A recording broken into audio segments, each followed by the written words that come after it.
Did you know that only 8% of people who set goals actually achieve them?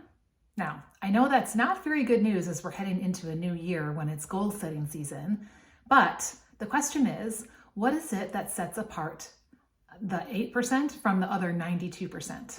Today, I want to share with you 2 keys to completing your goals. My name is Lissa Figgins, and as a life and business priorities coach, my mission is to support after 40 women, entrepreneurs, coaches, and network marketers to rethink your priorities in 7 key areas to find your focus and create more balance, growth, and impact. So let's take a look at the numbers. If you ask people on the street if they have goals, only about 20% of them even have a goal. But get this, less than 3% of Americans have a written down goal, and less than 1% of them review their goals daily. No wonder it looks like only a few lucky ones are the ones who get all the goods, right? Or everyone else just gives up. That was me too, because I remember thinking at one time in my life, when do I have time to think about my goals? When do I have time to even think about what matters to me? And if I did, and I did set a goal, guess what? It didn't last very long because life would distract me, and very quickly I would forget about it and just head on with life. But you don't want to be most people.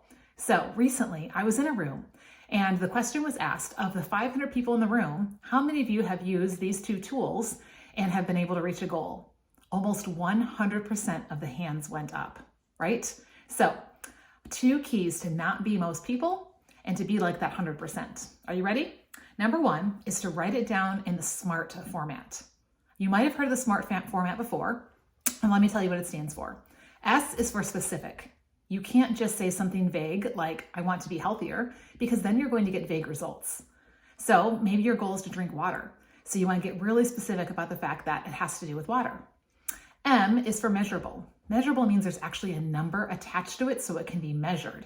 So not just saying, I want to drink more water, but saying, I want to drink a gallon of water, right? Now that's something that you can measure. Accountable is what's going to help you to stay on track, right? Whether it's with yourself or with other people. So instead of just grabbing glasses of water whenever you feel like it and hoping that you get to that 64 ounces, what if you got one of those really cool water bottles that has those lines on it that like talks to you and tells you how you're doing? That is going to make it something that you're accountable to.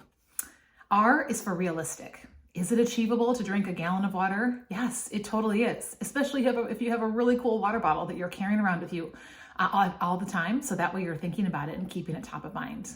And then T is for time-based. Too often, we don't put a time or a date on our goals, and no wonder they never happen. So here's what a SMART goal would look like. Instead of just saying, I want to be healthier, or I want to drink more water, what if you said, I want to drink 64 ounces of water from my fun water bottle by 6 p.m. every day?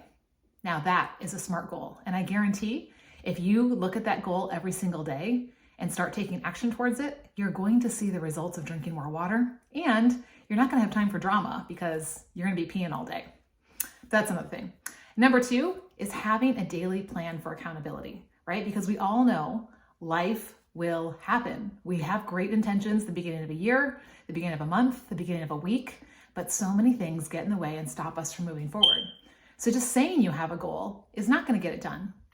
Just thinking about it might get it done a few days, or putting your jug out on the counter. That might help, right? But actually writing it down and reviewing it every single day, now that is how you accomplish a goal. In the old school days, I use things like Post-it notes, like scraps of paper, like my planner, a note card. But what happens when you lose that? Or you go somewhere else and you don't take it with you? Or you've got multiple goals that you're working on. So one of the keys that I love for accountability is a new digital tool that I've been using. Not only has it helped me to identify what goals I need to set for the 7 key areas, but it also helps me to keep them in front of me every single day and to see my progress as I'm tracking it. Now that is accountability, right? And what I love is that room full of people, they were all using those exact same 2 tools, the SMART method as well as the app. So you want to be like that almost 100% that was sitting in that room? Great, I would love to share more. I'm going to be hosting a SMART goals review and an app preview on Monday, December 27th at 7 p.m. Central Time.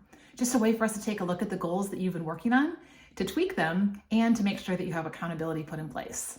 So if you want to set some goals for the new year, or just for your life in general, regardless of what time of year it is, then drop the word goals down in the comments and I will make sure to reach out and get you the link. You can either watch us get it on live, you can watch the replay, or you can even grab one of my 15-minute priorities alignment. But let's not be like most people and let's achieve those goals.